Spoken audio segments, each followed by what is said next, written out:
The Albuquerque sky was a blanket of gray, and for the first time in years, snowflakes drifted lazily onto the dry desert landscape. Inside the White household, the air was equally cold. Walter White sat at the kitchen table, his hands clasped around a steaming mug of coffee. The familiar, faint crackle of bacon sizzling in the pan lingered in the air, but his appetite was gone. The Christmas tree stood proudly in the living room, decorated with glittering ornaments, tinsel, and blinking lights. But something about it felt hollow, like it was there out of obligation, not joy. The television in the corner buzzed with a local newscaster cheerfully announcing Albuquerque's first white Christmas in 20 years. Walter didn't hear it. His eyes were locked on the tree, his mind racing. Across from him, Skylar White scrolled through her phone, her face expressionless but tense. Her movements were mechanical. Swipe, tap, scroll. Her eyes didn't meet his, and her silence was louder than any argument they'd had in recent months. Walter watched her out of the corner of his eye, feeling the growing distance between them like a chasm he'd never be able to cross. Their peace was fragile, hanging on by a thread, and Walter knew it. He'd promised her everything was over. He'd promised he was done with the business. But promises are cheap, and lately, the weight of those promises was crushing him. The IRS had recently flagged some inconsistencies in the car wash's financial records. Skylar hadn't mentioned it, but Walter saw it in the way she checked the mail twice a day and filed away letters she didn't use to care about. She didn't need to say a word. Walter could read her better than anyone, but lately, it felt like she was reading him just as well. He cleared his throat, his voice breaking the stillness. "Everything all right?" he asked, forcing his tone to be casual, almost disinterested. Skylar didn't look up from her phone. "Fine," she said flatly, eyes glued to the screen. One word that felt like a brick to the chest. Walter nodded slowly, staring back at the Christmas tree, his eyes drifting to a small glass ornament shaped like a snowflake. It spun slowly on its hook, catching the blinking lights. His phone buzzed against the table, startling him. Skylar's eyes darted toward it, but quickly went back to her phone. Walter glanced at the screen, and his breath caught in his throat. Jesse Pinkman. He snatched the phone off the table, standing up so quickly his chair scraped loudly against the tile floor. Skylar's eyes followed him now, her gaze sharp and suspicious. Walter moved toward the hallway, pressing the phone to his ear. "Yeah," Walter whispered, keeping his voice low. "Yo, Mr. White." Jesse's voice came through the speaker, frantic and urgent. "We got a problem, man. A big one." Walter's jaw tightened. Problems were supposed to be behind them. That was the deal. That was the promise. But there was no ignoring Jesse's tone. "What is it?" Walter asked, his voice low and sharp like a blade being unsheathed. "It's Saul," Jesse replied, his voice crackling with static. "He says some guys from out of town are looking for you." "Not me. You." Walter's heart skipped a beat.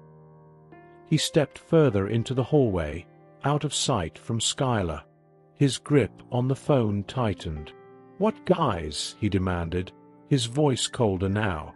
No hesitation. No confusion. Only control. "Dunno," Jesse said, his breathing heavy like he'd been running. "But Saul's freaking out, man. Says they're a skin about Blue. They're a skin about you by name. These ain't locals, yo. These are serious dudes." The words Blue and by name struck Walter like a blow to the chest. His eyes darted toward the living room, toward Skylar, and then to the front door like he expected men with guns to kick it in at any moment. Out-of-town guys asking about Blue only meant one thing. Someone was looking for Heisenberg. Someone dangerous. His thoughts were rapid fire. He'd buried Heisenberg, burned it, walked away. But it was never really gone, was it? "Don't move," Walter said, his voice cutting through Jesse's panic like a command from a general. "I'll handle it." "Yo, what do you mean, handle it?" Jesse asked, his voice cracking with fear. "You ain't gotta go full Heisenberg, man. It's Christmas for—" Walter hung up. Jesse's voice cut off abruptly. He stared at the phone for a moment, his reflection faintly visible on the black screen. A reflection that didn't look like him. It looked like someone colder, harder, someone he thought he'd buried. Who was that? Skylar's voice made him flinch. She was standing in the hallway now, her arms folded. Her face was still neutral, but her eyes were anything but. She'd seen him take calls like this before. She knew. She always knew. "Business," Walter replied calmly, slipping the phone into his pocket. His poker face was perfect. Years of lying had made it so. But Skylar didn't flinch this time. She stepped closer, her arms dropping to her sides like she was ready for a fight. "Don't," she said, her voice firm but quiet, like she didn't want to wake the house. "Don't ruin this family again, Walter. We barely survived last time." Walter tilted his head, his eyes narrowing like a predator studying prey. "If I don't handle this," he said slowly, like explaining something to a child, "there won't be a family left to ruin." Silence. Thick, heavy silence. Skylar's breath came out slow and shallow. She didn't argue. She didn't yell. She just stared at him, eyes locked with his. The same eyes that used to look at him with love, then later with fear, and now with something much colder, resignation. She'd seen this man before. She knew him. "Don't make me the villain," Walter said, his voice as calm as it was dangerous. "You are the villain, Walter," she whispered back. He didn't flinch. Her words didn't hit him the way she thought they would. They didn't hurt him. If anything, they only solidified something inside him, something hard, sharp, and unyielding. He stepped past her slowly, never taking his eyes off her, like a lion stalking through tall grass. "I'll be home for dinner," Walter said as he grabbed his coat. "Keep the ham warm." Skylar didn't say another word. She just stood there, staring at the space where he used to be, the faint smell of his cologne lingering in the air. Her eyes moved to the Christmas tree, and for the first time, she noticed how dim the lights had gotten. One of the bulbs had burned out. A single, tiny bulb, flickering once, twice, and then it was gone. The air outside was sharp with the bite of December cold, but Walter White didn't feel it. His breath curled into mist as he stepped down from his porch, each step crunching softly on the thin layer of fresh snow. His eyes scanned the neighborhood, looking for anything that felt out of place. An unfamiliar car, a flicker of movement from behind a curtain, a silhouette that didn't belong. Everything looked ordinary, but that was the problem. It was too ordinary. People think danger comes with sirens and shouting, but Walter knew better. Real danger came in silence. He stepped into his car, closing the door with slow, deliberate precision. The old beige sedan had seen better days, but it was inconspicuous, the kind of car you never really look at twice. His eyes lingered on the rearview mirror, scanning the street behind him. No movement, no taillights, no shadows. Good. He reached into his coat pocket, pulled out his burner phone, and dialed Saul Goodman's number. It rang twice before Saul answered, his voice oozing with fake cheerfulness. "Ho, ho, ho. You're live with Santa Claus. What can I do for you?" "Cut the crap, Saul," Walter growled, his patience already thin. "I'm hearing you've been talking to out-of-town guys about me." There was a pause. Not long, but just long enough for Walter to know he'd struck a nerve. Saul's voice dropped its festive tone. "Look, Walter, it's not like that, okay? They didn't give me a choice. They walked in here, flashed heat, and started asking questions. What do you want me to do? Tell them I don't know you?" "Yeah, Saul," Walter hissed, his fingers gripping the steering wheel tighter. "That's exactly what you should have done." "Easy, big guy," Saul said quickly, his voice full of nervous energy. "These guys aren't amateurs. They knew things, Walt. Names, dates, shipments. They're not fishing for info. They've already got the hook in. They were looking for confirmation." "Who are they?" Walter asked, his voice sharp and icy. There was a long pause on Saul's end, and Walter could hear papers shuffling. "They didn't give me names, but one of them had a Texas accent. Big guy. Cowboy boots. Not the local type, if you catch my drift." Walter's jaw tensed. Texas. The cartel had people in Texas. But no, this didn't feel like the cartel. They wouldn't send suits with questions. They'd send men with guns and silence. This felt different. More organized. More calculated. "I want you to call Jesse," Walter said, already calculating his next moves. "Tell him to meet me at the usual spot. No detours. No delays. Understand?"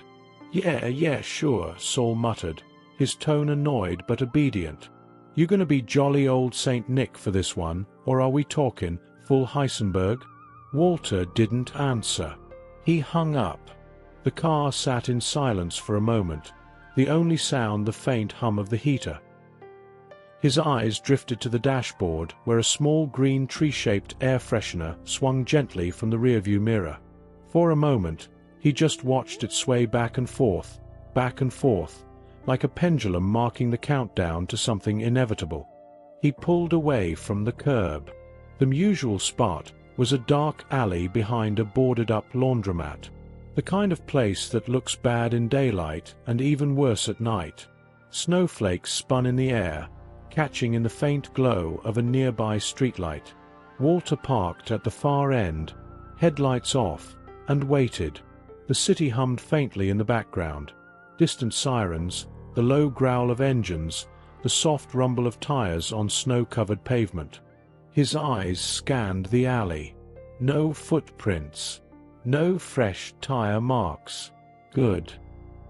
He checked his watch, tapping the glass once, a nervous habit he'd picked up over the years. Jesse was late.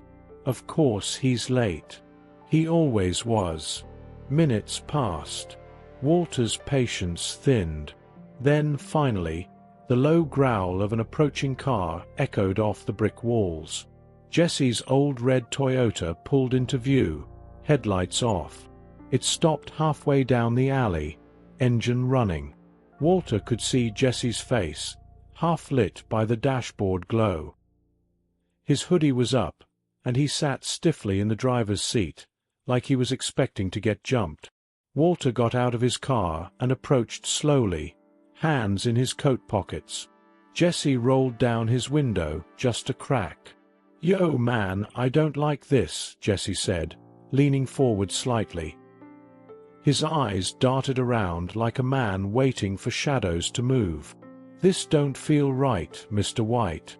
"It's not supposed to feel right," Walter said, his eyes scanning the street behind them. "That's why it works." Jesse glanced at him, frowning. "Man, I thought you were done with all this. You said you were out." "Plans change," Walter replied coldly, locking eyes with Jesse. "These people are looking for me. They know about the blue.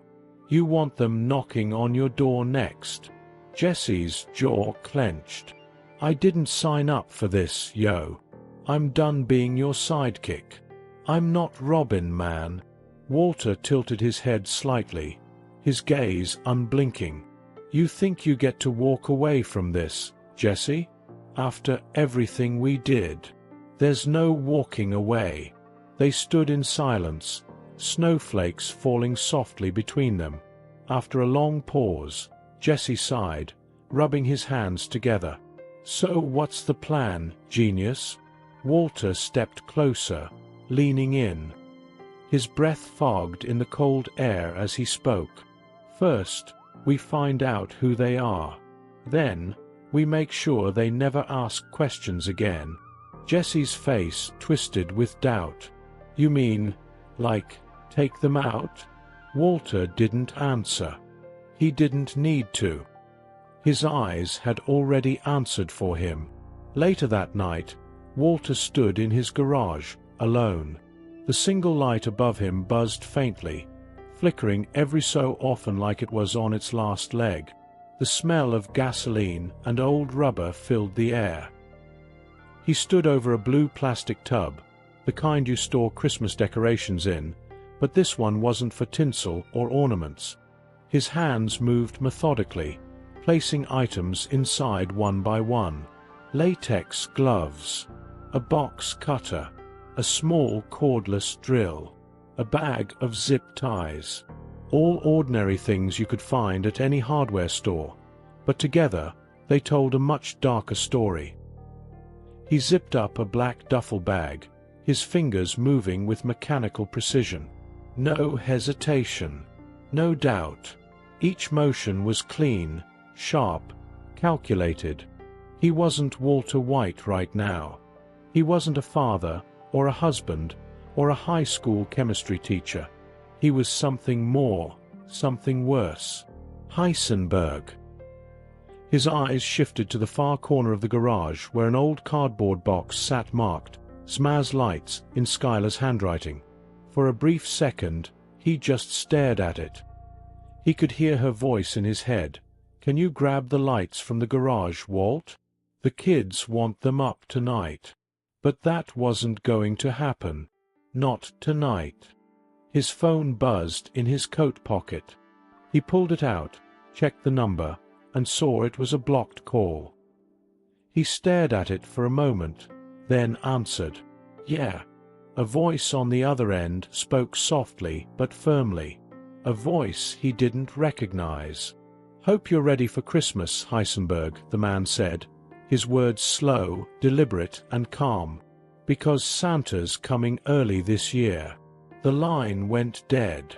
Walter stood there, the phone still pressed to his ear, his mind racing. It wasn't a threat. It was a warning. He slowly lowered the phone, his eyes narrowing as he stared at nothing in particular.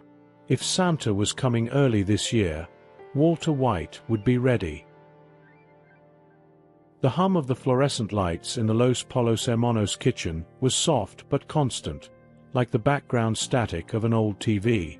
Steam rose from the rows of fryers, mixing with the scent of hot oil and seasoned chicken.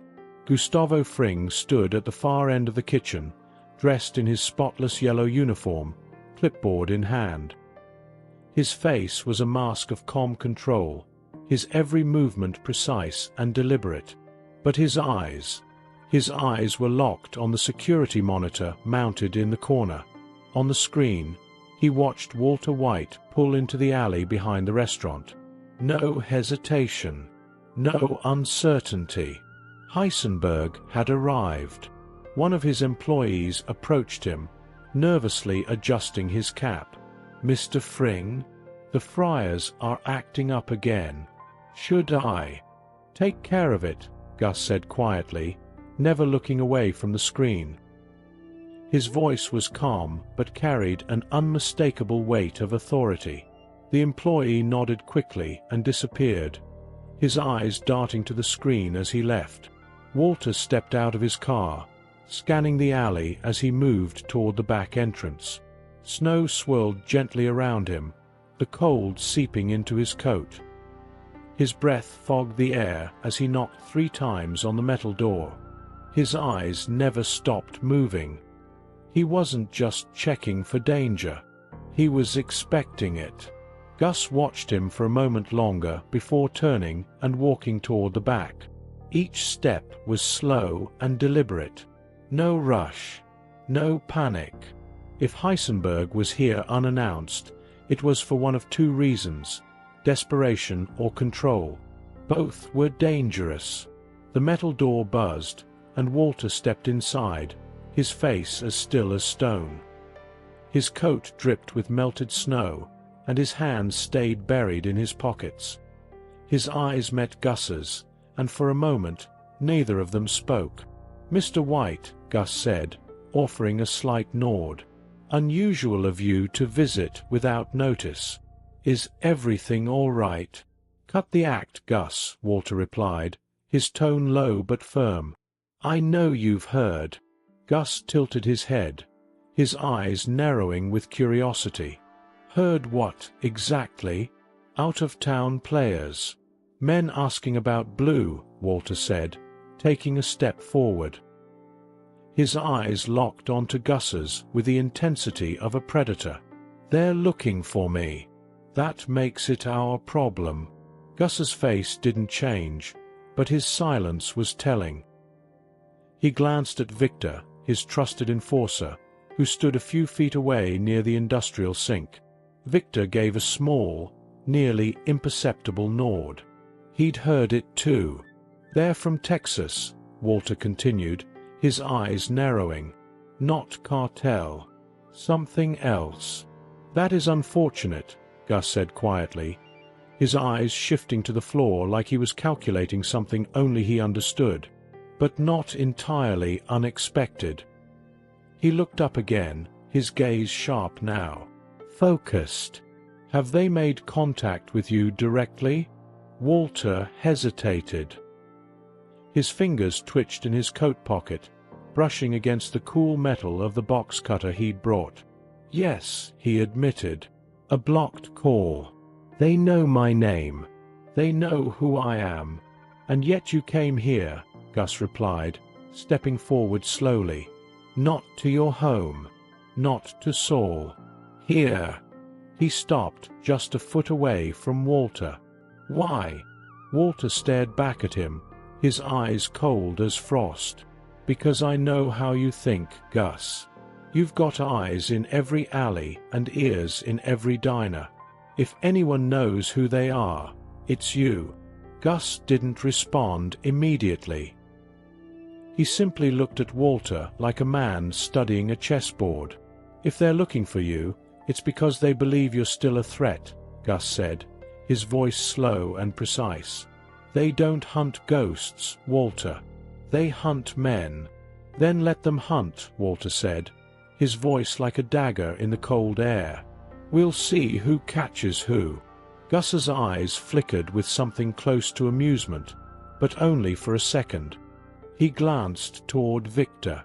"Find out who they are," he said, his voice quiet but firm. "Names, faces, locations.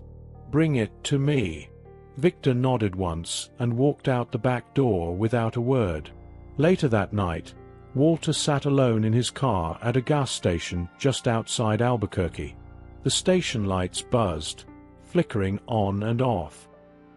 His car engine idled, and the warmth from the heater fogged the inside of the windows. His breath came out slow and steady as he sat in silence, staring ahead at nothing. His burner phone buzzed in the cup holder. He snatched it up, his heart thudding once, sharp and sudden.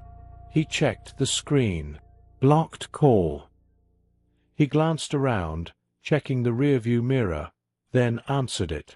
"Yeah." The voice on the other end was smooth, calm, and chilling. It wasn't rushed. It wasn't angry. It was in control. "Ho ho ho, Heisenberg," the voice said with the faintest chuckle. "I hope you're getting into the holiday spirit." Walter's knuckles turned white around the phone. "Who is this?" he growled. "You already know," the man said with a low, dangerous calm. "But since it's Christmas, I'll play along. You can call me Saint Nick." Silence. Walter didn't respond. "Don't like the name," the voice continued. "That's fine. You don't have to like me, Mr. White. But you will respect me. See, I know you think you're the one people fear. The man with the hat. The big, bad wolf. The voice gave a low chuckle. But even wolves howl when Santa comes to town. Walter's jaw clenched. If you think you're scaring me, you don't know who you're dealing with. I know exactly who I'm dealing with, the voice said, his tone like ice cracking beneath heavy boots. I'm dealing with a man who thinks he's untouchable. The guy who tells himself he's doing it all for his family.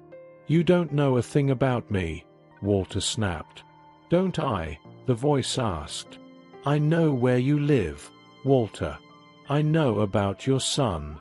I know about your wife. I know that pretty Christmas tree you've got. Real nice. Real cozy. Walter's eyes darted to his rearview mirror. He scanned the lot. Nobody. But suddenly, the world felt much smaller, tighter. His breathing slowed. His heart, however, did not. Touch them, and I'll bury you, Walter whispered, his voice like gravel. You hear me? I'll put you in the ground. The voice on the other end let out a slow, exaggerated sigh. You still think you're in control, Walter. I admire that. I really do. There was a pause, then the faint sound of Christmas bells jingling. Jingle, jingle, jingle. Enjoy your holiday, Heisenberg. We'll be seeing you soon. Click. The call ended. Walter sat there for a long time, his eyes locked on his reflection in the rearview mirror. For the first time in a long time, he didn't recognize the man looking back at him. He'd been hunted before. By the DA. By the cartel. By Gus. But this was different. This wasn't about the game. This wasn't about territory or control. This was personal. He breathed out slowly, fogging the glass of the mirror. The fog faded, revealing his reflection again. Only this time, it wasn't Walter White looking back at him. It was Heisenberg. With steady, deliberate hands, he reached into the glove box and pulled out a small black case. He set it on his lap, fingers resting on the latches. He sat there for a moment longer, staring at the box like it was Pandora's. But Walter White wasn't afraid of Pandora. He popped the latches, and the case clicked open. Inside was the cold, smooth weight of a black .38 revolver. He lifted it slowly, feeling its familiar weight in his hand. His eyes narrowed as he stared at it. Silent night. Deadly night. The snow was falling thicker now, blanketing Albuquerque in a coat of pure white. But to Walter White, it wasn't peaceful. It was camouflage. It muted sounds, blurred vision, and softened every sharp edge. Snow wasn't purity. It was cover. And tonight, it was covering something dark. The industrial district at the edge of town had always been desolate, but tonight it felt like a graveyard. Rusted shipping containers sat like tombstones, each one marked with faded letters and numbers from places far away.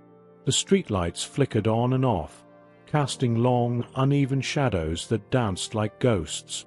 Walter's car was parked 3 blocks away, engine off, keys in his pocket. He'd walked the rest of the way, boots crunching softly on the snow, each step measured and deliberate. No footprints behind him. He'd stepped carefully, walking along patches of concrete and old metal grates to avoid leaving a trail. Smart men don't get followed. His coat was pulled tight around him, one hand buried deep in the pocket where his fingers wrapped around cold steel. The revolver felt heavier than it had in the car, but that was fine. It was supposed to feel heavy. Power always did. He approached slowly, his eyes moving from one shadow to the next, watching for movement. The meeting spot was a clearing between two stacked rows of shipping containers. Perfect sight lines. No cover. Walter hated it. It was a kill box. But he knew how to survive a kill box. You don't wait for them to trap you inside. You become the one who springs the trap. The cold air made his breath visible, little puffs of fog with every exhale. He moved slowly, his senses heightened, his eyes scanning every corner like a predator on the hunt. A figure stepped out from behind one of the containers. Walter's heart rate didn't spike. His breathing didn't change. His eyes locked onto the man instantly. He was tall, broad-shouldered, wearing a heavy brown coat with fur trim. The boots were the first thing Walter noticed. Cowboy boots. Texas. The man didn't raise his hands. He didn't smile. He just watched Walter like he was already calculating the odds.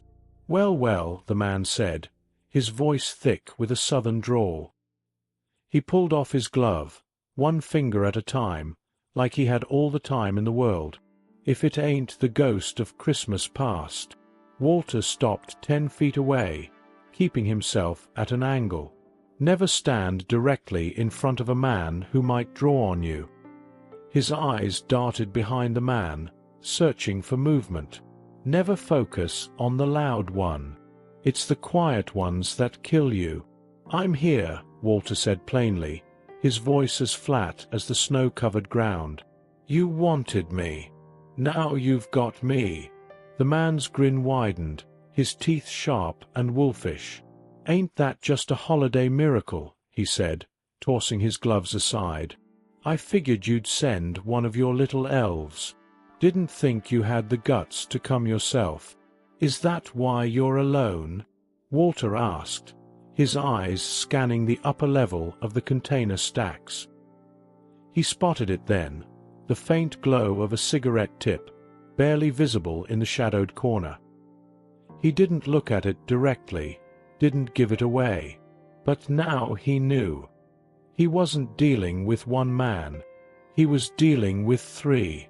"Oh, I ain't alone," the man said, his grin never fading. "But I'm the only one you gotta worry about." He took a step forward, crunching the snow underfoot. His eyes dropped to Walter's coat pocket. "What you got there, Santa? A little Christmas surprise." "Something like that," Walter replied, his fingers tightening around the revolver. The man said, tilting his head as he reached into his own coat. Slowly, deliberately. He pulled out a cigarette, lighting it with a gold-plated lighter. The smell of burning tobacco mixed with the cold air. He exhaled a long, slow stream of smoke and grinned again. "You look nervous." Walter didn't move. He knew the trick. The man was baiting him, trying to get him to flinch. Flinching gets you killed. "Nervous," Walter said, his voice steady as a heartbeat. "No, I'm patient." The man's grin faltered, just a flicker of doubt, but that flicker was enough. Walter shifted his weight, eyes locked on the cigarette glow above. He wasn't sure if the man had caught the shift, but it didn't matter. He'd already won. "Thing about patience," Walter said, taking a step forward, "is it only works if you're the one with time." The man raised an eyebrow, his cigarette hanging from his lips.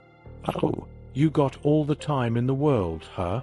"No," Walter said, and his hand shot out of his coat like a snake striking from its den. The revolver was already aimed before his arm was fully extended. The man's eyes widened. He moved to pull something from his coat, but Walter didn't give him the chance. Bang! The gunshot echoed through the shipping yard, cutting through the silence like a thunderclap. The man spun backward, his body jerking like a puppet with its strings cut. He hit the ground hard, the cigarette rolling from his lips into the snow, snuffed out instantly. Walter didn't wait.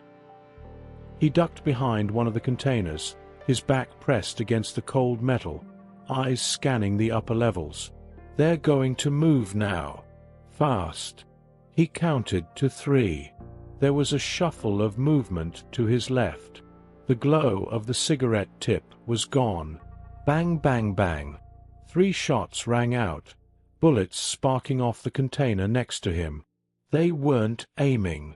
They were spraying. Desperation shots. Amateurs. Walter crouched low, moving quickly, keeping his profile small. He slipped between 2 containers, cutting off his line of sight. Be invisible. Be gone before they see you. He moved around the far side, eyes darting like a hawk. 1 up top. 1 left. If they split, they're done. He crouched behind the stack, holding his breath. He heard footsteps, slow and steady. Heavy boots. You think you're smart, huh? A voice growled, loud and angry. Not the smoker. The third man. His voice echoed from the left. Walter tilted his head, his ears sharp. You think you're slick, sneakin' around? I know how to hunt, boy. Walter didn't move. He let the man talk. Talking men don't shoot. You got 1 shot off, big man. 1 lucky shot. That ain't gonna happen again, the man snarled, his voice louder now. He was trying to project strength. Desperation. Fear smells like sweat and sounds like shouting. Another sound. Crunch. Snow. Walter's eyes darted upward. The smoker was moving across the top level, slow and quiet. Walter shifted his grip on the revolver. He knew what was coming. More noise. On purpose. The loud one was stomping in the snow now, kicking a crate. Come on out, Heisenberg. Don't be shy. He wasn't just trying to scare him. He was covering the sound of the other guy's footsteps. Walter's eyes narrowed. Stupid. Sloppy. He turned sharply, raised his gun, and fired upward. Bang. A scream. The man on the upper level fell from the stack, his body slamming into the metal with a loud, hollow thud before crumpling onto the snow below. No more movement. The loud one started to curse, but he didn't finish. Bang. Walter didn't even give him time to raise his gun. He was already on him, stepping over his fallen body, revolver still raised, eyes scanning for anyone else. His breath came out in long, foggy puffs, his heart beating slow and steady like a drum. 3 men down. No wounds on him. No panic. Just precision. The snow fell softly around him, landing on the still warm bodies of the men he'd left in the snow. Silent night. Holy night. All is calm. All is bright.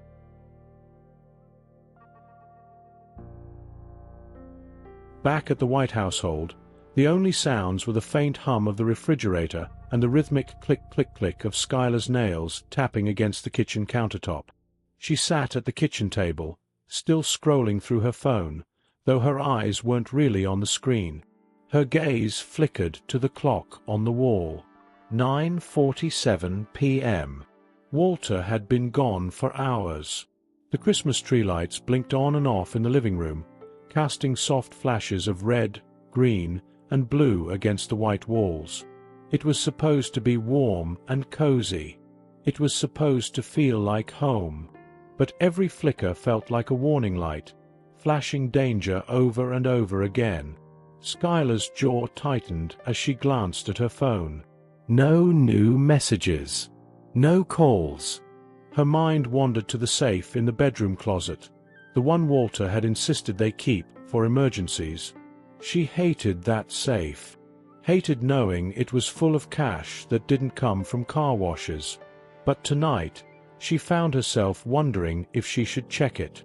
A soft knock echoed from the front door. Skylar froze. Her heart skipped once, hard and sudden. Her eyes shot to the door, her body stiffening. Knocks at this hour don't bring good news. Slowly, she rose to her feet, careful not to make a sound. Her bare feet moved silently across the cold kitchen tile. Knock, knock, knock. This time, it was louder, more deliberate. Whoever it was wasn't going away. She approached the door, heart thudding in her chest like a drum. Her eyes darted to the security chain. Locked. Good. Her fingers hovered over the edge of the curtain, covering the small window on the door. She pulled it aside just an inch, just enough to see. A man in a black coat stood there, his face obscured by a shadow cast from the porch light. He didn't move. He didn't shuffle his feet. He just stood still, hands in his coat pockets, waiting. "Can I help you?" Skylar called through the door, her voice as firm as she could make it. Her heart was hammering so hard she thought he might hear it. "Mrs. White," the man said, his voice clear and steady. No southern drawl, no rough edge. It was calm, like he'd been rehearsing his lines. "I'd like to have a word with you. I promise it won't take long." "I don't know who you are," she replied, gripping the curtain tighter. "And I'm not opening this door." The man's head tilted slightly, as if amused. He pulled his hands from his coat pockets slowly, showing her his palms. "Empty. Not here to hurt you, Mrs. White. Just here to talk." Her breath caught in her throat. "He knows my name. Your husband and I have some unfinished business," the man continued, his breath fogging up in the cold air. "He knows who I am. I'm sure he'll tell you, eventually." His eyes shifted, scanning the house like he was assessing its structure. "You tell him something for me, all right? Tell him that Saint Nick paid a visit. Tell him I don't like waiting." Her grip on the curtain tightened, and she pulled it shut.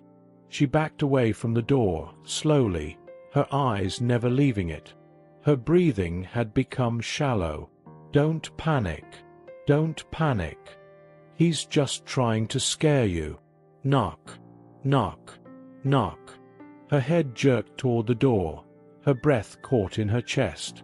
The knocks weren't hard. They were slow, patient, deliberate. She backed away, step by step, until her feet touched the kitchen tile. Her eyes darted to the drawer where they kept the large kitchen knives. But the knocks didn't come again. Nothing but silence. She waited. 1 second. 2. 5. 10. Then she crept forward, heart in her throat, and slowly peeked through the window again. He was gone. The only sign he'd been there was a faint outline of boot prints in the snow. Meanwhile, Walter White stood in the doorway of Saul Goodman's dimly lit office, his face a mask of stone-cold control. His clothes were still damp from melted snow. His hands were shoved into his coat pockets, his breath fogging the air with every exhale. He wasn't saying anything, just staring at Saul, eyes hard, jaw locked. "Geez, man," Saul said, leaning back in his chair, arms raised like he was under arrest. "What? No, Merry Christmas, Saul? You come in here looking like Jack Frost's hitman and expect me not to get jumpy. Who are they, Saul?" Walter's voice was low, steady, and sharp as broken glass. Saul rubbed his hands together, glancing at the door as if hoping someone would walk in and save him. "I told you. Texas boys. Name I heard was, Caleb something. Caleb Holt, maybe? He's a player, but not cartel. He's something else. Something else like what?" Walter stepped forward, and Saul flinched. Like freelance, Saul blurted, eyes darting to Victor, who stood silently in the corner. "Mercs, man. Guys who work for whoever's paying. Word is, They got hired to track down old players who made big moves. Guess your name was on the naughty list. Walter's eyes stayed on him, unblinking, unmoving. I didn't tell him anything, I swear, Saul added quickly, his voice higher now. I told him you were dead. I said you were out of the game. But these guys, they don't believe stories. They believe evidence. And you're walking evidence, Walt. Then we give them a story they can believe, Walter said, his eyes distant like he was already 100 moves ahead on the board. I want a name. I want a face. And I want to know where they are. Saul ran his hands down his face. You know how risky that is, right? Poking around for guys like this? It's not like finding lost luggage. It's more like... I don't care, Walter snapped, his voice cutting through the air like a whip. I want to know where to find them. I want them all. Saul blinked, his mouth hanging open. All of them. All of them, Walter said, his voice cold as snow. I'm not running anymore. I'm not hiding. I'm not taking another call from a ghost with a cute nickname. He leaned forward, eyes sharp as knives. I'm going to be the one knocking. Understand?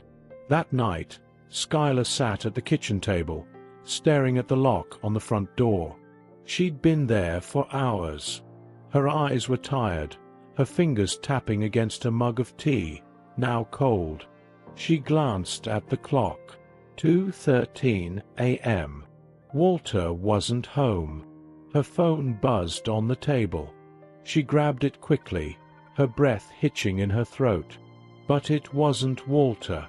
It was a message. No name, just a number. The message read, "He's not who you think he is, Skylar. Happy holidays. Christmas true." Her blood went cold. Her fingers hovered over the screen, but she didn't reply. Her eyes scanned the room, the dim glow of the Christmas tree still blinking in the background. Her heart pounded as she stared at that little emoji at the end. A Christmas tree. It's just an emoji. But she couldn't look away. BZZZT. Another message. He'll come home tonight, but he won't be the same. Her eyes darted to the kitchen drawer where the knives were. Her hand reached for it slowly, heart pounding harder than before. The Christmas tree lights flickered again. Red, green, blue. And then, for the briefest moment, they all flickered off. Snow was still falling, soft and slow, covering Albuquerque in a quiet shroud of white. But it wasn't peaceful. Not tonight. Not for Walter White. He stood outside his house, half hidden in the shadow of a street lamp.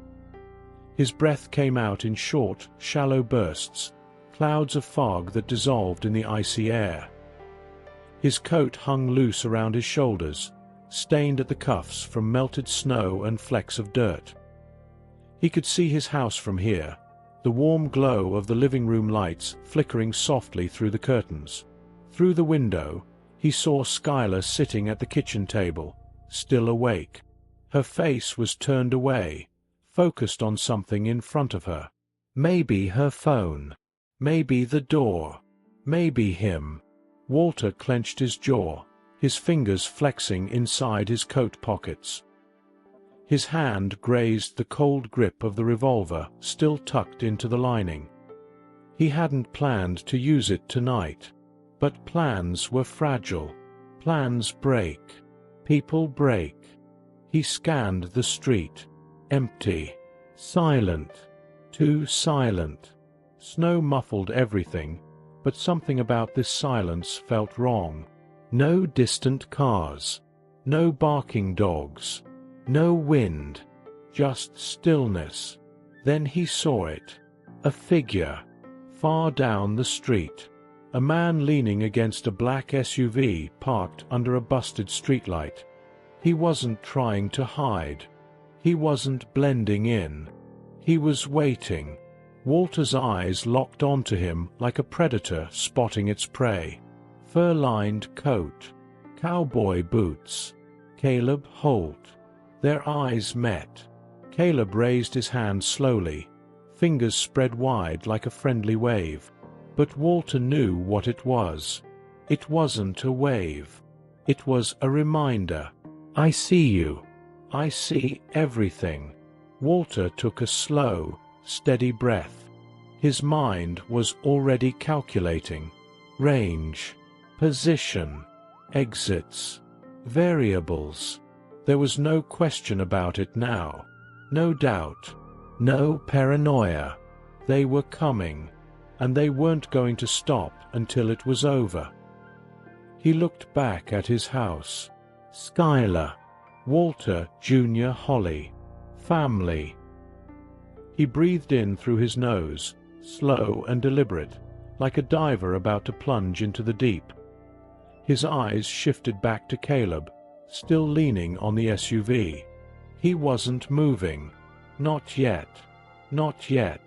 Inside, Skylar was pacing the kitchen.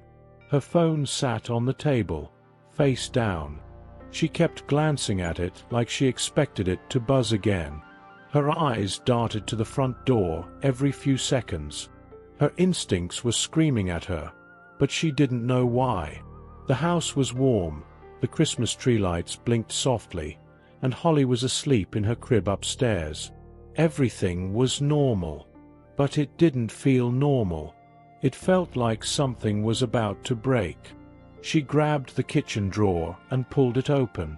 Her eyes scanned the contents: spoons, forks, steak knives. She hesitated, her hand hovering.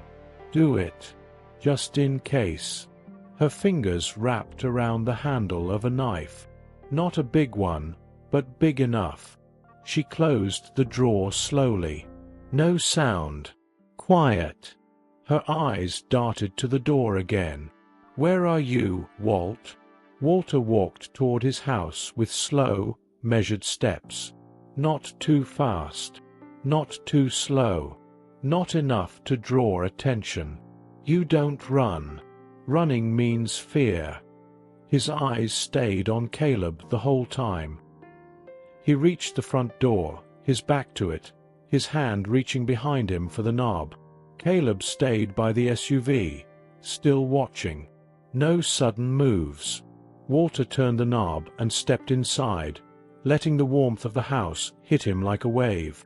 The smell of pine needles, faint traces of cinnamon, and the distant sound of Holly's baby monitor in the living room filled the air. It should have felt safe. But it didn't. Skylar was there, standing at the kitchen table, her hands on the edge like she was holding herself up. Her eyes locked onto him, scanning him from head to toe like she was looking for blood. Her eyes lingered on his hands.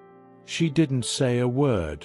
I'm home, Walter said quietly, his voice dry as sand. Skylar's lips pressed into a thin line. She didn't respond. She didn't need to. Where's Holly? He asked, pulling off his coat. His eyes darted to the baby monitor, listening for sounds. Quiet. Too quiet. Upstairs, Skylar said flatly. She didn't take her eyes off him. Her right hand was still under the edge of the table. Walter noticed. She's holding something. He set his coat on the back of a chair, moving slow, deliberate, calm, controlled, always controlled. His eyes flicked to the window for half a second. Caleb was still there. He's waiting for something. I need you to listen to me, Walter said. His eyes locked on Skylar now. Something's coming. Men. Dangerous men. Her eyes didn't change, but her grip on whatever was under the table tightened. Because of you, she said quietly. It wasn't a question. It was a fact. Walter's face didn't change. No denial. No excuses. They're watching us, he continued, his voice low, steady, calm. They're watching right now. I need you to do exactly what I say." He leaned forward slightly, his eyes sharper now, colder. "Exactly what I say, Skylar." Silence. Her eyes didn't leave his face. "Tell me," she said finally, her voice so quiet it was almost a whisper. "Tell me what you did, Walter." He didn't blink. "Everything I did for this family." Her eyes narrowed. "Liar. You didn't do it for us, Walter," she said, her voice harder now. "You did it for you. Because you liked it. You liked being him." Her eyes were sharp as glass now. "And now he's come home." Walter opened his mouth, but before he could respond, a noise came from outside. Pop, pop, pop. Gunshots. Skylar gasped, backing away from the table. Her eyes shot to the front window, heart pounding, breath sharp and fast. She grabbed the knife from under the table, holding it like she didn't know whether to run or fight. Walter was already moving. No hesitation. No fear. He flipped the switch by the door, killing the lights in the house. Darkness. Just the glow of the blinking Christmas tree. Red. Green. Blue. Move. Move now. He dropped to a crouch and moved toward the window, staying low. The world outside was quiet except for the faint hum of the SUV's engine. The figure of Caleb was gone. "Skylar," Walter said, his voice sharp but quiet. "Upstairs. Now. Lock the door. Do not come out until I tell you." "Walter, what is this?" she whispered, her breath hitching. She wasn't used to this part of him. She wasn't used to Heisenberg. "Now, Skylar," he snapped. No time for fear. No time for doubt. Her eyes stayed on him for a second longer. Then she moved. Fast. No hesitation. Her footsteps pounded up the stairs. Walter crouched by the window, eyes locked on the street. "Don't look where they want you to look. Look where they don't want you to look." His eyes scanned the side yards, the shadows, the angles of approach. "They're coming." He reached into his coat pocket. The cold metal of the revolver felt heavier now. He checked the chamber. 4 rounds left. It's enough. It's always enough. Then he heard it. Crunch. Snow under boots. Left side. Walter pressed his back against the wall. His eyes locked onto the hallway leading toward the kitchen. He knew that sound. Someone was coming to the side door. Slow footsteps. Closer. Closer. Walter's breathing slowed. His heart was steady. Not a teacher. Not a father. Not a husband. Heisenberg. His fingers wrapped around the grip. His eyes locked forward. "Don't move until you see them." Closer. Closer. The doorknob turned. Walter stepped into the hallway, raising the revolver in one clean motion. The door opened. Time slowed. A man in a fur-lined coat stepped through. His eyes locked onto Walter. No words. Just death. Bang. Silent night.